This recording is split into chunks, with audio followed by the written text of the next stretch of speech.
തെറ്റു ചെയ്ത ഉടനെ അവന്റെ ഹൃദയം ഇങ്ങനെ സ്പന്ദിക്കുകയാണ്. അല്ലാ അല്ലാ, അറിയാതെയാണെങ്കിലും അറിഞ്ഞുകൊണ്ടാണെങ്കിലും നീ വിരോധിച്ചൊരു മാർഗത്തിൽ ഞാൻ എത്തിപ്പെട്ടു പോയല്ലോ റബ്ബേ, ഒരു തെറ്റു ഞാൻ ചെയ്തു പോയല്ലോ റബ്ബേ, ഒരു മോശം എന്നിൽ നിന്ന് വന്നല്ലോ റബ്ബേ. തെറ്റു ചെയ്യുന്ന ഉടനെ, തെറ്റു ചെയ്തു കഴിഞ്ഞ ഉടനെ, സാഹചര്യങ്ങളിൽ പെട്ടവൻ തെറ്റിലേക്ക് വീണ ഉടനെ അവന്റെ ഹൃദയം അവനോട്, അല്ലാഹുവിനോട് മാപ്പ് പറയാൻ അവന്റെ ഹൃദയം അവനെ ഇങ്ങനെ നിർബന്ധിക്കുകയാണ്.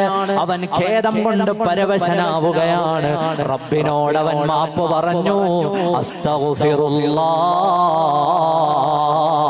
അവനും സ്വർഗത്തിന്റെ ഉന്നതമായ പദവിയിലാണെന്ന് സയ്യിദുനാ മുഹമ്മദുർ റസൂലുള്ളാഹി സ്വല്ലല്ലാഹു അലൈഹി വസല്ലം. അപ്പോൾ മൂന്നാമത് പറഞ്ഞത് തെറ്റു ചെയ്തു, തെറ്റു ചെയ്തപ്പോൾ ആ ഖേദം അവന്റെ ഖൽബിൽ